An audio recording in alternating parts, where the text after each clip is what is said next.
Life isn't perfect, and neither are we. Nope. But we know how to face our fears And have some fun. and talk about all the messiest things of life. Like the messiest things. Get connected to yourself, get connected to others, and get connected to the life right in front of you. This is The Connected Life with Justin and Abby. That's me. That's you. And you. Hey, Connected Life friends. I just wanted you all to know that Abby is one of the most fun people on the face of the planet. And because of that, I'm going to let her kick it off. Go ahead, Abs. Tell a fun story. Be funny. Well, I don't have a fun story, but I will give them context for this, which is we started this over because the last one you said, are the funnest Abby's person. A fun murderer. And I said people may not have context to know that you're playing and just joking with me. And I thought we just need some context if you're going to call me a fun murderer. Yeah, Yeah. that's it.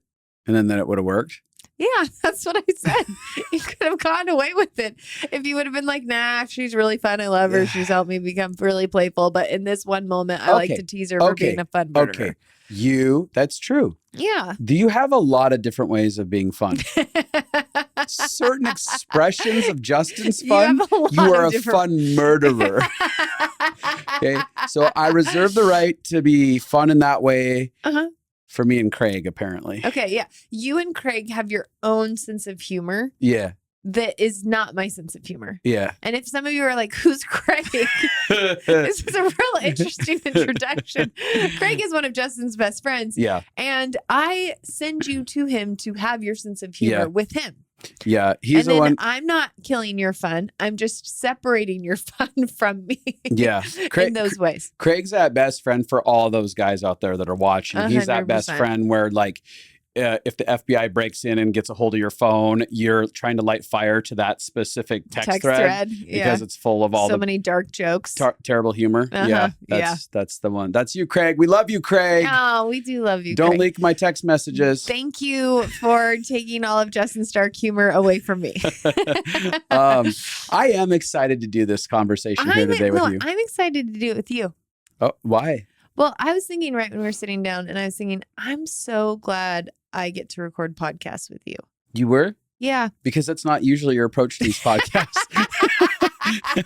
For those of you who are just joining us, Abby has had anxiety doing these podcasts for a little while now. Yeah, but not anxiety about you. No, not about me. No, that's what I was saying. I was thinking, I really like being with you doing these.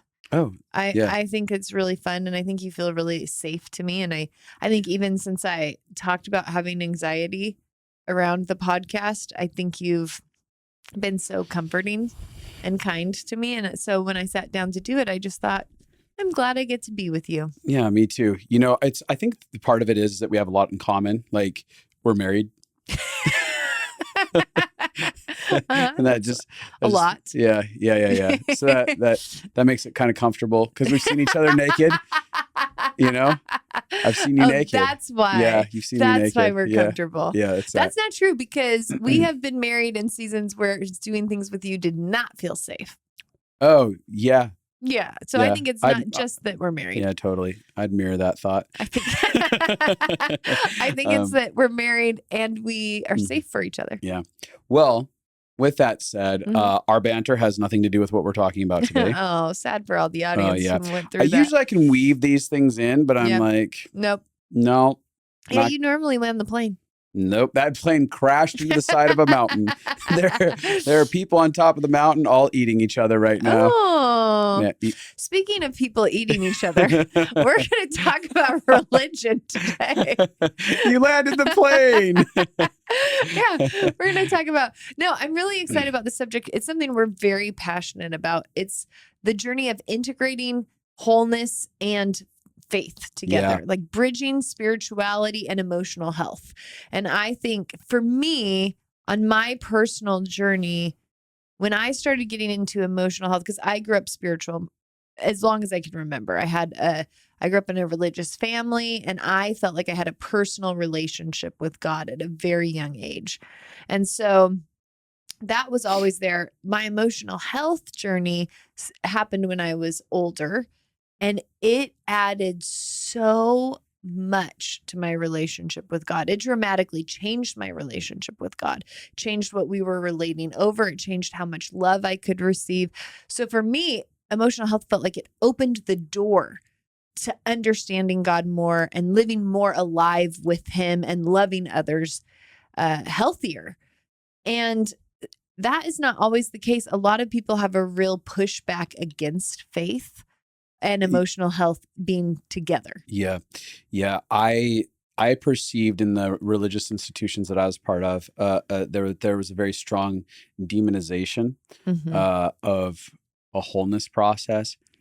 Is very misunderstood, and it was categorized under humanism. Yes. I just heard a sermon preached against humanism the other day. Did you really? Well, I only listened to a few minutes, and then I was like, nah. That guy's probably got that woman. That woman probably has some secret Does stuff. Somebody have some genderism in here? Yeah, you know that women don't belong on a stage. He's joking. He loved it when I spoke. Yeah.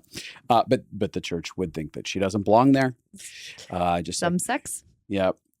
And that's the thing, is that I watched within the institutional system this demonization of a process that actually leads to wholeness and leads to the fulfillment of a lot of the spiritual promises that are made within the Bible. And what I saw was people come to a place of hopelessness inside of their spiritual faith journeys. And they went to a place of actually walking away altogether from their faith, because the promise of them living an abundant life didn't manifest itself, because they were cut off from that expression of the wholeness, the road to wholeness, to getting there, to working out our faith. So when I saw that, I'll add this to it. I participated behind the scenes in multiple different faith institutions where I saw leadership doing very destructive behavior behind the scenes and living a separate life in front of everyone. And I felt very confused by that. And I was like, oh, these people are hiding something inside of themselves instead of facing it head on. Yeah. Because of the way that they've organized their religious structures. And because of it, there's a fallout in all of their relationships and the people that work under them. And I felt so much pain about that. I was very saddened. I was grieved by that. I'm like, if we would just get honest and authentic in here and bring this stuff and put it out on the table and figure out how to look at it and how to work through it, then you wouldn't consistently have these destructive fallouts. And so for me, that created a pursuit inside of myself that said, if Jesus promised a life and a life more abundantly, there has to be a path to this abundant life. I want to know what abundant life looks like, and I want to know the road to getting there. Yeah. Which is what got me on the path of emotional health. Yeah. I think that's really beautiful. For me, there was a lot of, I spent years praying, fasting, worshiping. I dropped out of high school. I didn't drop out. I chose to homeschool so that I could spend more time with God. Like, that is a radical scenario. I was very focused. I was very disciplined, and I did all of the right things. And then I still had all of the self-hatred, the anxiety, the OCD looping. I still had all of these emotional outbursts and sickness. And now I can look back and see, like, there were a few key emotional health concepts that dramatically could have helped me through all that. And as I started learning them, I started to see healing happen through them. And I'm just a big fan of God is so big. He provides hundreds of ways for us to heal as humans. Yeah. Some people really heal through spirituality because it's the first place they've ever felt safe and they feel so loved. And that's so beautiful. And some people heal through spirituality and breath work. And some people heal through understanding their nervous system and body. And I just think that there's so many. I think God knew how hard living on the planet would be. Mm-hmm. And so he gave us so many different pathways for us to be able to grow towards wholeness. And emotional health is a really big gift in that way. Yeah. I think about our process. Like when you and I got married, there was a deepening of this emotional health process that happened. And I think about everything that we've built in the emotional health space, and that was rooted in a very spiritual exchange, at least on my side of stuff, between me and God. And I know that I'd say the same for you. Yeah. But I found that you and I were going nuclear on each other. Yeah. There were nuclear meltdowns that were happening in our exchanges. And I would find myself sob crying, maybe driving on a drive by myself and just saying, God, I need an answer. I need an answer. I don't know why I do this. I don't know why she does this. I don't know how to fix this thing. And I would hear these internal nudgings from God that would say, hey, go ask this, go back and do this. And what I found is that what later on in life, I'm seeing in a lot of the world of psychology and stuff, a lot of the things that they talk about there was things that was being told to me. And I didn't read it in a book anywhere. It was God saying, hey, this is what's going on inside of you. And this is what's going on inside of her, and follow this. And so I am convinced without a doubt that God is right in the center of that. That is part of the redemption of God, and the restoration of humanity is inside these things that God wants all of humanity to get to have revealed to all of humanity, whether they find it in the faith institution or outside of it. Yeah. And the other thing that I wanted to say about spirituality, because I wanted to add this, there has been within my faith journey, spiritual experiences or encounters that I have had that transcend logic and transcend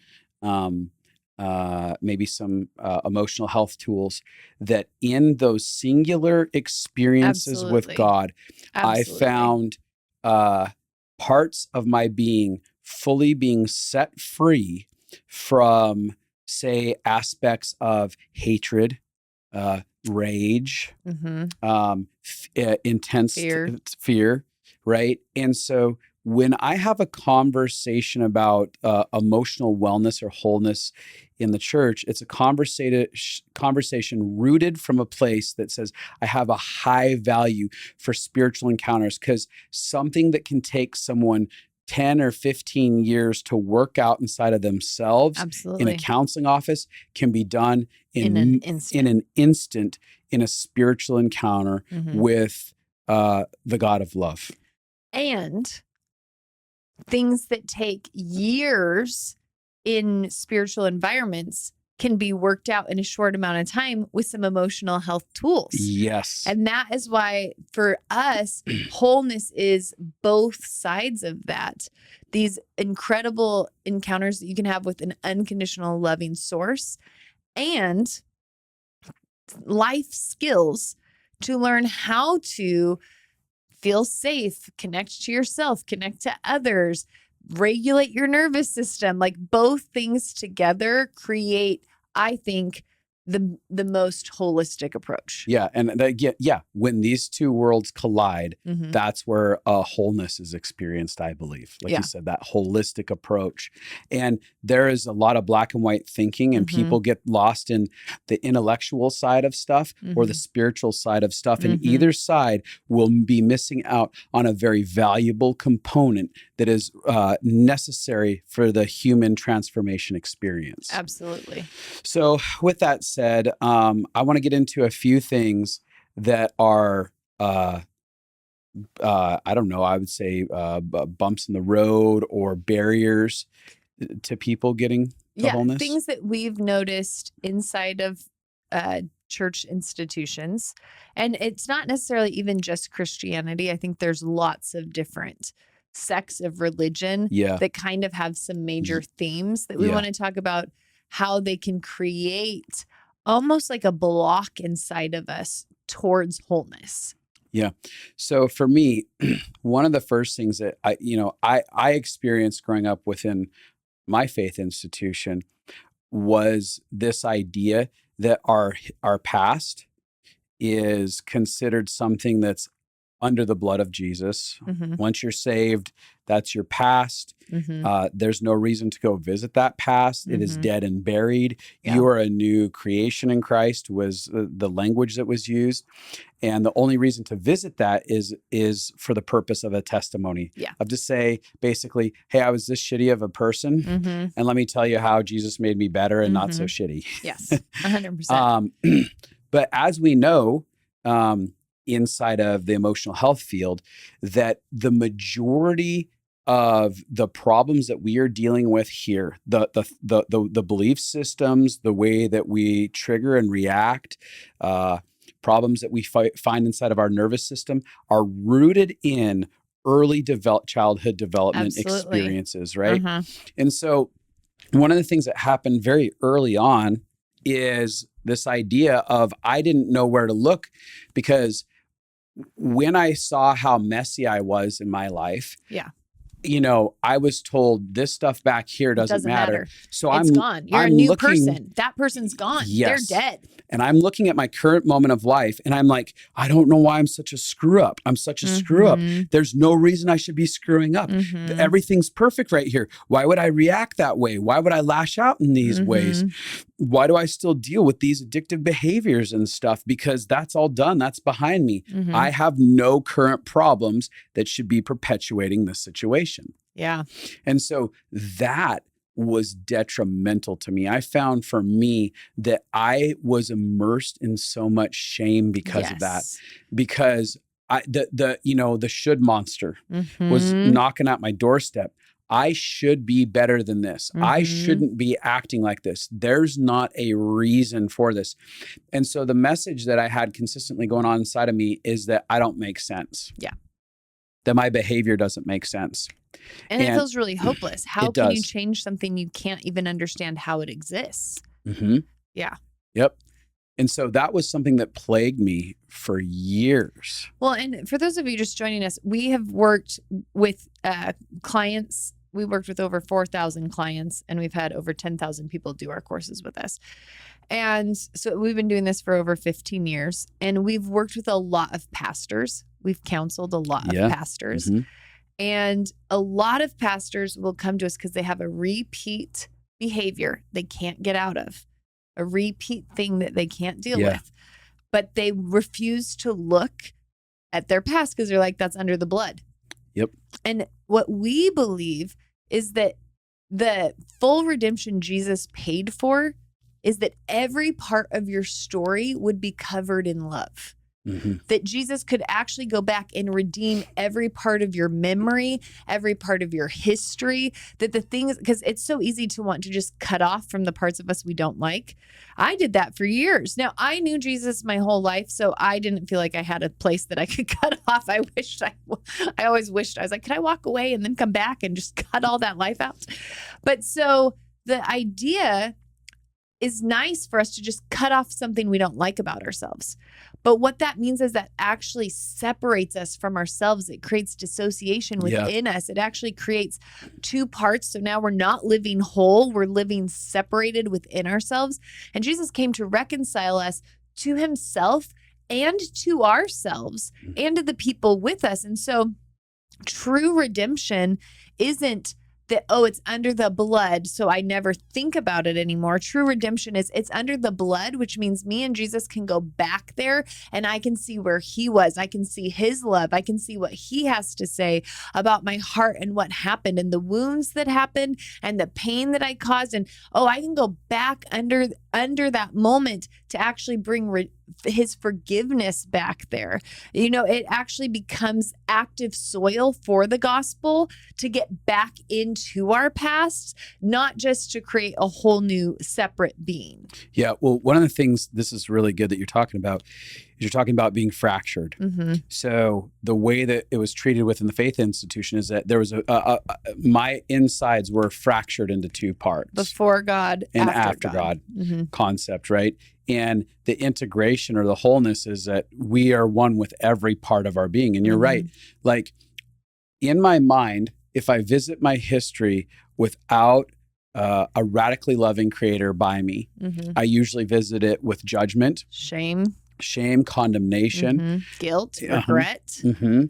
And it's not a very redemptive experience mm-hmm. to visit under that. But when you visit under the context of I am in connection with a creator that says, I absolutely love you, I mm-hmm. forgive you, and let's go together and forgive you through all these spaces. Like that was a game changer for me. I spent solid 5 years at least consistently taking time to go back to pieces of my history yep. with me and God through a revelation of, oh, he really loves me. Mm-hmm. And having moments where I'm sitting down in my history saying, I forgive you for this, mm-hmm. Justin. I love you in this moment. And you make sense. Mm-hmm. All of you make sense right here. Yeah. And when you bring love back to your history, it transforms your present. Bringing love back into our history affects how we're acting in our day to day, because most of the ways that we're interacting with the world is from the lens of our past. Yeah. Like that's just scientific. Our brain and our body is using past memories to figure out if we're safe or not. Our nervous system is always trying to protect us and our triggers are always trying to protect us. So we view the world through what we've experienced. And so the more healing and love we get mm-hmm. to the past, the more we view the current present with healing and love. And I think that what you're saying is this beautiful gift of God wants to be in every moment of our story. Yeah. And how redemptive is that? Yeah. God wants to heal and redeem and love and meet us in the pain from our history. He wants to forgive us. There's so many moments that he's been like, you want to forget that moment entirely, but I want to go back there because you're starving that part of you of love. Yeah. I want to add to this too. My ability to go back and visit my history formed a lot of clarity around my story. Mm-hmm. And when we connect to our story, we're able to humanize the person in the mirror. So the more I was able to sit down with it and as an interactive bystander, almost to mm-hmm. say, like I'm outside of that historic moment, but I'm interactive with it, right? Mm-hmm. And I'm watching it and I'm sitting there being like, oh my gosh, Justin went through so much. There was so much pain and loss and suffering in these areas. These things were so difficult. Oh, he experienced so much shame in this area. And what I did is I built this story. I'm mm-hmm. like, oh, he's a human. Yeah. And the way that I knew that I was humanizing myself is that I felt compassion. Mm-hmm. This is like, if you throw out your story, you don't have an ability to access compassion. Absolutely. And if I throw out my story, I look at someone else mm-hmm. and their history, I throw it out too. Absolutely. And I don't have an ability to look at the whole picture. I only see the now versus the before mm-hmm. and see like, oh yeah, of course you're acting out in this way. Mm-hmm. Here's all of your story that I'm very keen on. Mm-hmm. I love you. I see you. You're a human. Mm-hmm. And so again, I think that this is one of the most detrimental things that has happened to people inside of the faith institution is they've lost access to this. Yeah. Yeah. I think, again, wholeness is your whole life having moments where you can actually get love through your whole history. Yeah. Yeah.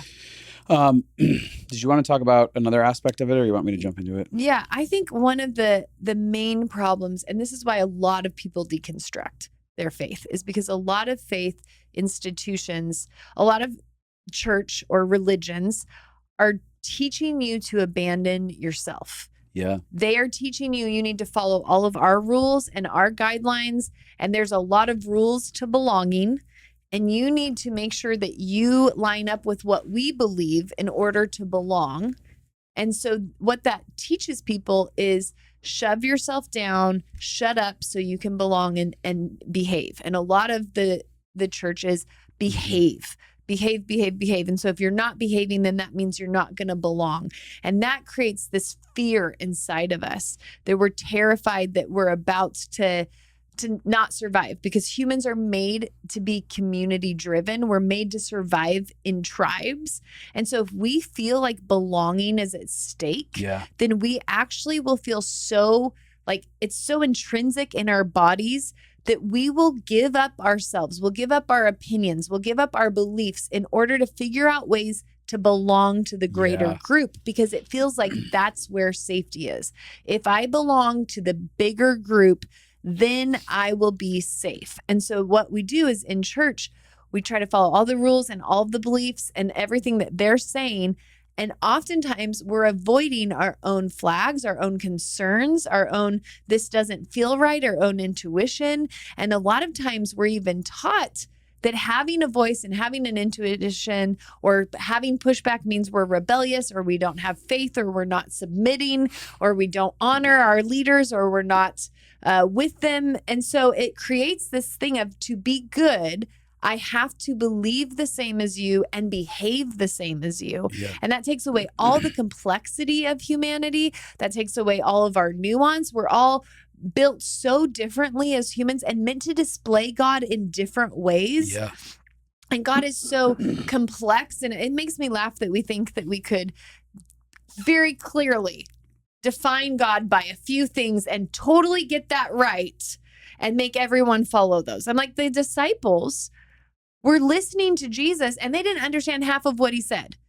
And I don't know why we have so much arrogance in the church to believe that we could definitely create the list of what you need to do to belong and be a part of the community and be 100% right. But we tell people, no, this is the right way. And for you to belong, do it the right way. And we shut people's internal voices down. And so what happens is people shove their internal voice down year after year after year. And all of a sudden they hit a point where the pain is so great in their life, where they've been betrayed or they've been hurt, or they go through a divorce, or their kid dies, or they like their business falls apart. Something happens in their world and they're like, wait, this is because I wasn't paying attention to my own voice. And then they start waking up and noticing, I haven't been paying attention to my own voice for a long time. And they start to see this destructive pathway where they gave way more of themselves over to the church than they should have. Because we are meant to actually go on a journey of being knowing our personal own self-discovery. Yes. I want to just fix this for you before that falls off. My ADD was kicking in there. Yes, I'm sure. Yeah. So you're talking about that self-abandonment thing. And when I've heard people from positions of authority within the institution talk very disparagingly of people who go through deconstruction processes. Absolutely. And I understand it because, I understand the aspect of, I've seen a lot of people that go through the deconstruction process don't reconstruct much. Well, also they're like, F you. Yes. F you, I hate you, So I'm not staying in a relationship, you've hurt me so long, I'm out. Correct. So there's a bitterness and resentment thing that oftentimes happens because it doesn't get to full reconciliation. They don't get to forgiveness for themselves, forgiveness to others. That's something that I've observed in some relationship with people that have done that. I get it, right? Yeah. But they've talked disparagingly of these people rather than go, I wonder what this is. What is happening for these people? I really want to understand, especially the people that are bitter and resentful. There has got to be a lot of pain that had to have surfaced for them to put their middle finger up at all of us over this situation and throw everything out. Also, there has to be a lot of pain that someone's going through to be willing to walk away from belonging. Well, and let me say that on that, because we understand attachment theory, right? And attachments. And so when you walk away from belonging to an institution, you are walking away from so many attachments. I mean, that it could be your whole world. When attachments fall apart, that's called an attachment crisis. And people just like shatter into a million pieces. It affects their nervous system so deeply. Absolutely. It's a total mess. So it has to be very painful, extremely painful what they've been suffering in the way they've been approaching stuff for them to risk all that and watch all of that shatter. And so I think that first off, like when we don't understand humanity well, we can't look at scenarios like that, right? And we can't have compassion. We're immediately like, what's wrong with them? There's another person who's deconstructing and bitter and resentful, instead of being like, oh, man, a lot went on for them. And not only did a lot go on for them, but most of us didn't grow up in a spiritual environment that was teaching us that we could have autonomy, right? That we could have boundaries, that we could know our own voice, that we could find our own way, find our beliefs about morality, find our beliefs about God. Like most churches are controlling the narrative. And so there isn't room. And so people have to leave to find their own voice. The line in the sand that someone has to so aggressively create to get out of a system of control that says you're bad if you don't agree with all of these rules. Like you're forcing the hand of people when you don't have a healthy relationship with wholeness and with the idea of personal autonomy and wanting people to go on their own discovery journey. You are forcing their hand so often to put up the middle finger and draw the most aggressive lines in the sand because they never were actually invited into their personal freedom that is a God-given right. Like God gave us free will. Like that is the foundation of love. And when love is violated to that level, people will go to a very extreme level to protect themselves on the other side of that. Yeah. And I want to be careful because I don't think deconstructing is extreme. And I'm wanting to make sure you're not coming across saying people are pushed to a crazy level where they have to deconstruct. What I'm saying is the perception of extreme, like F you, like the hardness of heart that's developed feels extreme to people. Right. Yeah. Within it. And I'm like, well, yeah, of course their heart got hardened. This thing that looks so extreme to you is actually them being like, this is the only thing that I have to protect me from the crazy expectations that you've created in your environment. Yeah. Yeah. I think it is so important that in our spiritual practice, we are allowed to have our own thoughts and opinions and beliefs. Now, I know that needs to be balanced. We live a life where we say you need feedback. And that's not even about spirituality. That's just about none of us are very self-aware as humans. Yeah. We hurt people in ways we're not aware of. We're interacting like our cycles can be unhealthy, but they're normal to us. So we need feedback. So I'm not saying live like only based on your self beliefs, your intuitions and what's going on inside of you. But there is a thing where we need to be teaching people to explore, to question, to learn, to have room. And there's not, most people are threatened. Most churches are threatened by outside of the box thinkers. Yeah. And you made a point earlier. You were rattling off multiple things that you might be called inside if you push back or have a voice. And I'm like, oh, that was my entire childhood. I would just be like, I don't know if I was so eloquent in the way that I challenged things. I also sometimes I was just very innocent. I was like, this doesn't make sense. This doesn't align with love. Like, why is this what you're teaching this? It doesn't make sense to my brain. And when I would ask questions that people did not have answers to, they only had their religious programming, but then I asked questions outside of it and they've never thought outside of it or allowed themselves to think outside of it and ask those questions. It was, you're just being rebellious. You don't want to listen. You just need to listen and change the way that you're thinking on this. Yeah. And I'm like, of course people freak out at that. Totally. Like if there's no room for free thinking inside the church, then you have to leave. You have to leave in order to go get that figured out. Yeah. Yeah. So I do think I want to say on that note is my brain just stopped. I had something Was it on what you were talking about? Personal discovery, challenging the system? No? It was about what you were just talking about, being called a rebel and free thinkers. If we have, part of it is there's not a humility in faith leaders to say, I don't know everything. Yeah. So because leaders have to feel like they know and they're leading you because they know, there isn't a place where they could say, I've never thought about that. I'm going to have to think about that. Or I've always viewed it this way. Let's do a back and forth. Like there's not an openness that we have to expanding our worldview typically. Yeah. As that's been my experience in watching church leaders is it's like, no, I have a box and I know what the box is. Yeah. And if you're talking outside of the box, I'm immediately defensive instead of I'm intrigued because God is infinite and huge and almighty and all powerful. And so there might be things that I don't know about. Well, there's this idea that, and I got this very often, that if you ask enough questions in the wrong way, that you're eventually going to be seeking answers that will deceive you.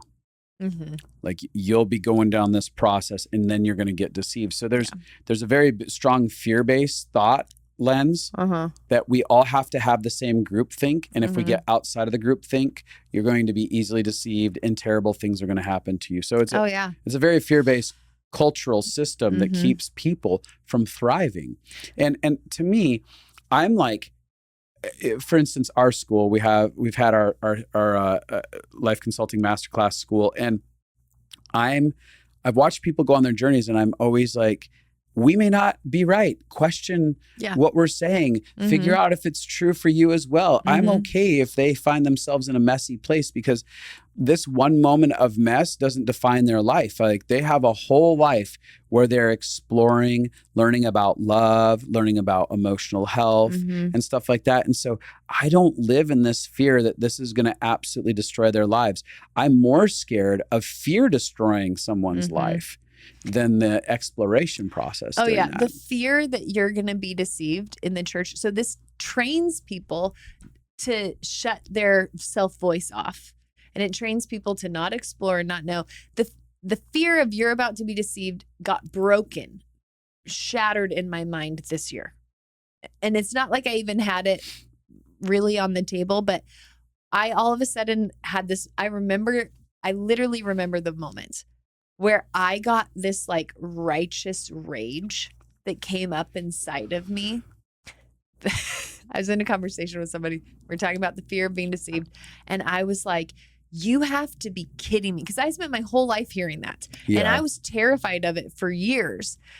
And I was like, you've got to be kidding me. Can I name all the megachurch pastors who are deceiving their whole congregations around the world with crazy behavior that is completely inappropriate, but we're like, as long as you follow them, you've be safe from deceiving yourselves. Yeah, totally. I was like, the leaders are deceiving the people because we need to have our individual. Now, I think I am a person of balance, so I really love, let's have our own voice and right. It's connecting to other people to hear other people's worldviews. It's respect for my autonomy and respect for other people's input. Yes. And it's a combination of that. And that's where I'm like, oh, I have my own voice and I'm okay entertaining other people's thoughts on this. And, I want to add this as a side note. I kind of cut you off. Did you have more on that? Just that it is crazy to me it is such a fear in so many Christians that I know. What if I'm deceived? What if I listen to this thing and it takes me down the wrong path? And I'm like, look at all of the leaders. They are deceiving you. There's so many that we can name. So let's let go of fear and be like, God's going to meet all of us where we're at. Yeah. And let's grow together and learn from each other. But don't be afraid of being deceived as you're exploring your own voice. I agree. Be equally deceived as if you're in the belonging as if you're on your own. Like the truth is, there's anywhere humans are going to be, there's going to be places where we kind of miss it. Yeah. As a side note, my anchor point, because people ask me, they've asked like, well, then how do I even measure my life? And how do I know what truth is? And one of the things that I said is my anchor point is always the law of love. And I am investigating consistently what is love. And it talks about the fruit of the Spirit in the Bible. And I'm like, is the fruit of the Spirit being made manifest in my decision-making or my thought processes? And that's something that I'm like, that anchor point helps me navigate all kinds of my personal journey of development, right? And my belief, and if I stumble onto a belief system and I start seeing like, this is not producing the fruit of the Spirit. This isn't producing gentleness and patience and kindness. This is producing like a situation where I'm destroying people's hearts. I'm hurting myself further. Like nothing good is coming from this. Then I go, then that is not a beneficial thought. That is not a beneficial belief system. And I will walk away from it. And that's actually how I got out of some of the most destructive religious programming that I had. And now I'm not shitting on the church. Like I'm still connected. Like, I love how Paul Young talks about these are my people. Like he's been someone that has profoundly impacted the church and also been scorned for his belief systems. And he still says, these are my people. My people, we have done these things wrong. And I look at it and I go, I have been part of it. These are my people. I am all part of this. So I'm not, I'm not scorning the institution or anything inside of this, but I am self-reflecting on how we've participated in whatever. So I went on a bunny trail there. So did I. What was I saying about, going back to my relationship with using the law of love is the thing that actually caused me to shed so many broken beliefs. Like my deconstruction, like I had my own expression of deconstruction was rooted in the Word of God, me going like, this is the fruit of the Spirit.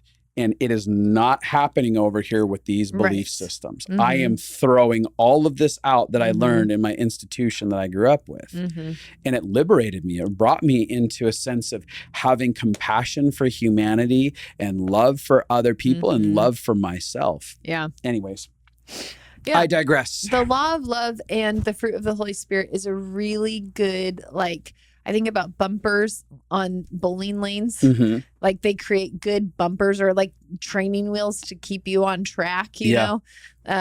Is this producing the fruit of the Spirit? Am I becoming more like love or less like love? And Jesus sums up all of the Old Testament in do unto others as you would have them do to you. And that whole concept is, am I living in the law of love? Yeah. That's so good. So we're talking not being taught autonomy and it not being valued. And I think that that's one thing that is so important.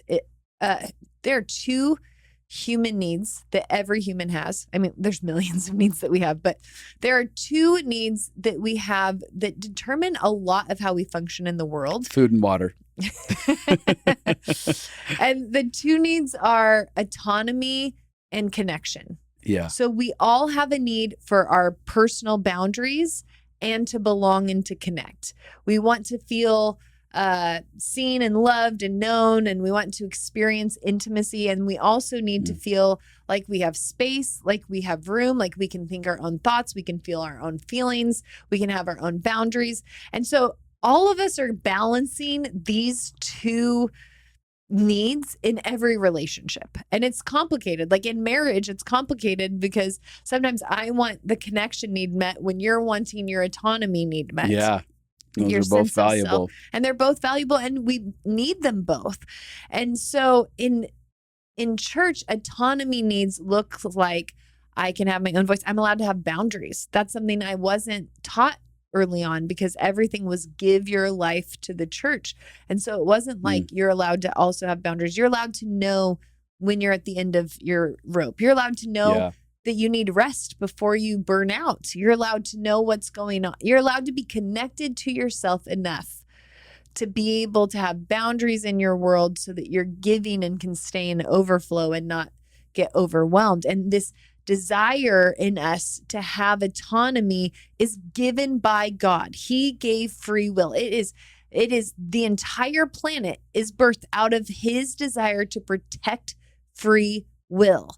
And so I think God actually sees our need for autonomy as really valuable and really powerful. Yeah. I was kind of thinking this idea that like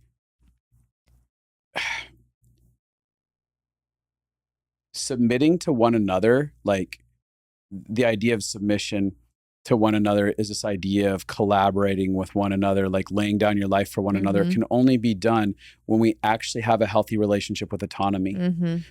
Like that true submission or oneness, creating oneness with someone else, like you can try to force that, but that actually isn't true submission. True submission is saying like, I am with my autonomy that I have a healthy understanding of, I am choosing to sacrifice my will in this moment for the common good of the collective of this relationship or these relationships. And that to me, that's where sacrifice actually makes itself manifest, is in our autonomous nature, being submitted to someone else and saying, I am choosing to do this and giving myself over to these circumstances, to these relationships. Absolutely. And so again, that's where love thrives. And it's this balance. I love the words somebody talks about. The goal is not to be independent and the goal is not to be codependent. It's supposed to be interdependent. Yeah. And a healthy relationship with spirituality is that we believe that we have autonomy and we lay our lives down for each other. Yeah. And we can find balance in both. And we're doing the ebb and flow of noticing, oh, in this season, oh, I gave too much of myself. I need to have some more boundaries. Oh, in this season, I'm actually too boundaried and too self-protective. I need to serve others. And that balance is meant to help us thrive. You know, when I'm really struggling, sometimes I have more boundaries. And also when I'm really struggling, sometimes I give more. Because when I serve others, it helps pull me out of my own depression. When I find ways to love other people, it pulls me out of only seeing my problems. But if I have to serve everyone else, that actually traps me in feeling abandoned and neglected. Well, that isn't servanthood, that's slavery also, right? Yes. So when you have to do something, it's slavery. When you get to do something, it's servanthood. Yes. And so I've actually had to learn how to not neglect myself. Yes.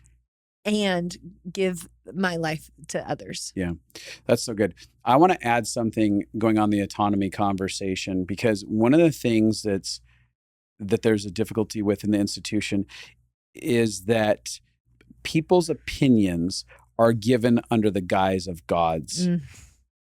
Right? So I've grown up in experiences where people say, this is what God wants from you.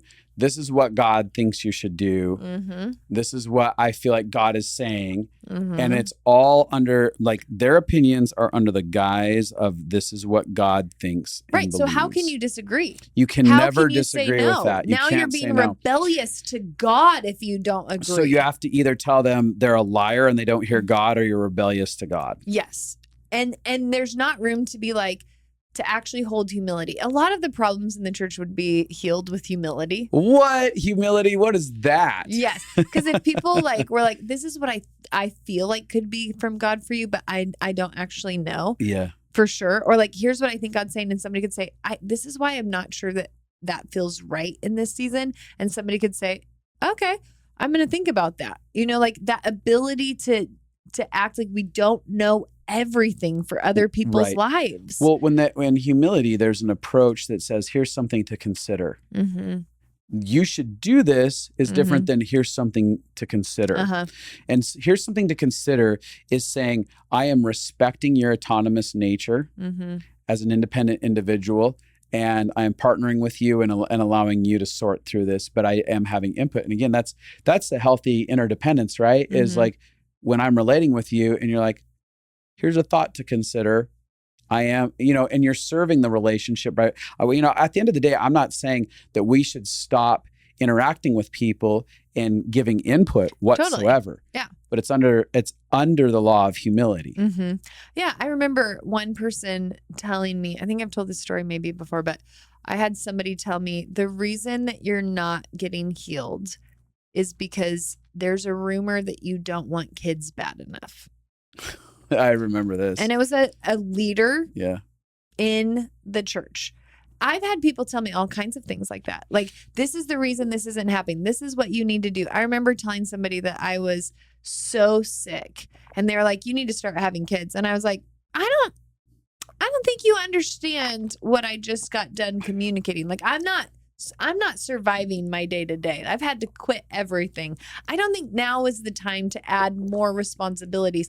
But what happens is it can feel incredibly trapping if you believe that you have to listen to the leader's voice in your life because that is what God is saying to you. And that is how the church is communicated, that leaders hear from God better than you for your life. Yeah. Without knowing your story, without having counseling concepts, without having emotional health that they can. And now, I do think there are times when I've like gotten a word that I called somebody and it was like exactly what was going on in their life, but it felt encouraging to them. It wasn't like, you have to do this. Yeah. They were like, wow, that is exactly what's going on. So I'm not saying that God can't use other people to speak into our lives, but this idea that we have to listen and it must be God and that humans aren't fallible in that. Yeah. Like, that's crazy. Yeah. Sometimes people are going to just have an opinion about your life and they're going to say it's God. And if you feel like you have to follow that, that's what I'm saying. That takes away your autonomy. It takes away your personal choice. If you have to obey other people when they say that they have a word from God, and then you get scared. Oh no. Well, what if this is God? And I say no to it. Then he's going to think I'm rebellious. He's going to take his hand off me. All of that is horrible theology, by the way. Yeah. It's theology that keeps you in fear and anxiety and constant stress. But the concept would be, if you believe God loves you and he's a good communicator, you would believe it's up to him to communicate to you in a way that you could understand it's him, not up to somebody to control you into that thing. So I've in my heart, when people have given me advice and said it was God, I've said, God, you know that I love you and I'd obey you. I don't know that this is you. I feel fear and control in what they're saying. And so I'm not going to listen to that, but you have my heart. If you want me to actually do what they're talking about, come and speak to me in a way that I can know that it's you. Yeah, that's so good. One of the solutions to a lot of these autonomy problems is a sense of personal identity, like self-identity. Like, yes, because at the end of the day, the system itself isn't going to change. There is different bodies of people that will have revolutions that they start to shift the way that they do culture. But the overarching is going to continue to stay that way. So the solution isn't that, even when we're having this conversation, it's not like, hey, let's go out there and fix the institution. It's, what do I do about that? I can actually develop my own personal sense of identity. So when someone comes to me with that type of behavior, I get to go, oh, thank you so much for wanting to have input. I can tell that you're concerned about me. And I actually love that. Thank you for caring. Thank you for caring. And I disagree, but thank you. Yeah, I'm going to think about that. Or I will consider that. I'll take some time to consider that. Or like, I wish I could have gone back in the day and been like, hey, actually, this is what I would have said to the pastor. I would have said, I hear that you really want to help me find a solution to get healing. Yeah. And that means a lot to me. I hear that you're fighting with me, wanting to see breakthrough. On my behalf, yeah. On my behalf. I think that what you're suggesting actually feels inappropriate. I don't think it's, first of all, why don't you even ask me about the rumor? Is the rumor true? Do you not want kids? Then why don't you ask me if that is true? Why the answer would be no or yes, whatever the answer is. And then why don't you shut the F up and go back and pray for me on your knees and ask God to give me an answer? You know what I mean? Like, I would have said a little bit something like, I really believe, but it is inappropriate to tell me what to do with my body. Yeah. And to tell me that the God of the whole universe is probably threatened by if I want kids or not. And so he can't heal me. His hands are tied. Yeah. Because I must have a belief that is destroying my body. Yeah. So I think self-identity is I'm sorry. No, I know. It's fine. I got lost. Yeah. Listen, that example is one of 500 that I've heard. Yeah. I can't tell you how many crazy prophetic words people have heard or seen in a charismatic culture. It's not in every culture, but if you are in a culture where people are saying this is for sure God's will for your life, you are allowed to figure out if that resonates with you. Yeah. So here, I have a quick question, practically about this podcast. How do you feel about our ability to share our other thoughts on this? Do we have enough time for that? No. I thought we should wrap up and do a part 2. Yeah, let's do a part 2 on this, because I think this is a really good conversation. I will say this as we wrap it. I know that people are in a lot of pain that are currently in the institution. And I know that a lot of people are in a lot of pain that have left the institution.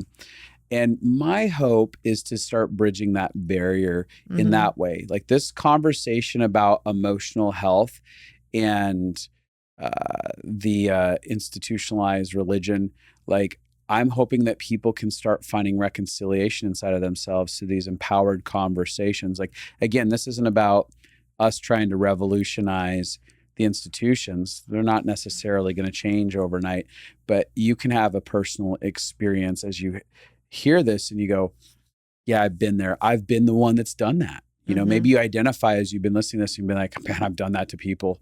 I've agreed with that thought process. And that's a point where you get to forgive yourself. Absolutely. You get to properly maybe grieve some of those moments, but I'm really sad I did that. Maybe you even get to go ask for forgiveness from people in it. And then you also get to recognize how it's happened to you. And it's been part of your story as well, because if you've done it to people, you've experienced it.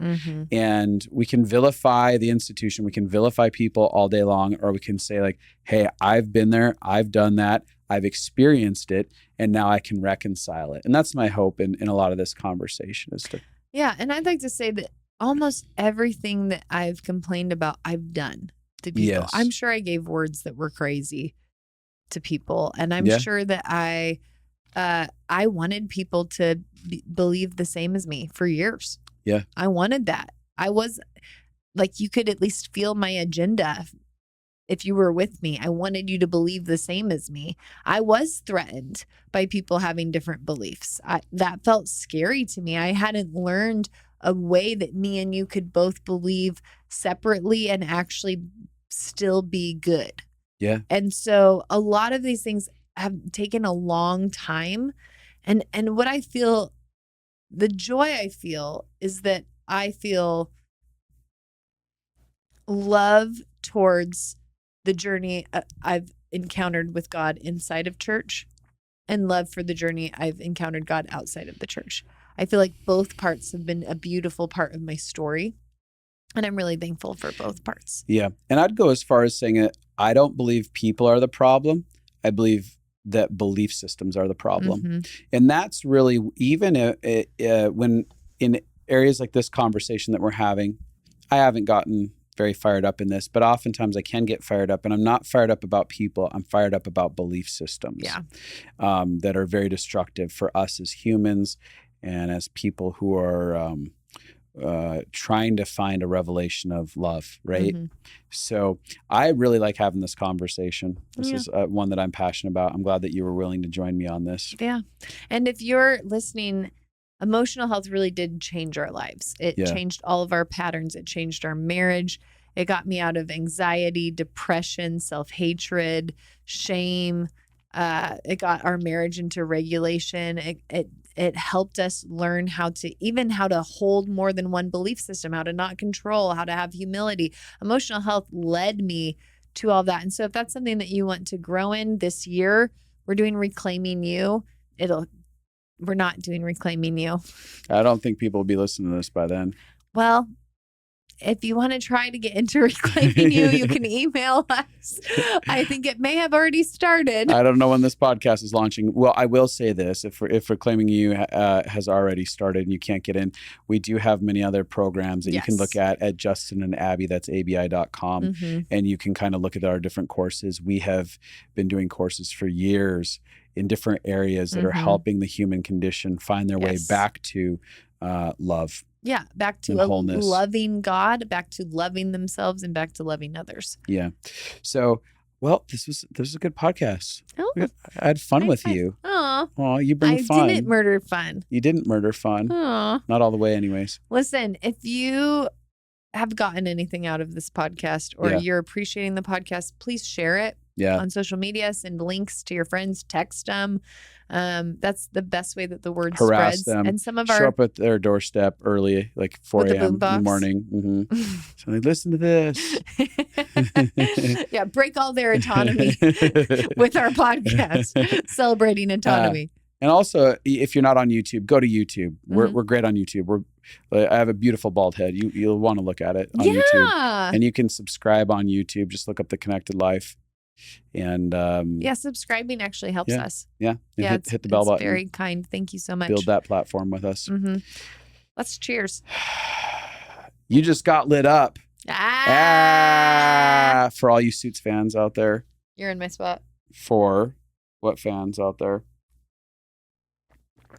What is it? All I can think is bazinga. Bazinga. You're not gonna. What is it called? I can't. Big Bang Theory. Big Bang Theory. All right, we're out. Go away.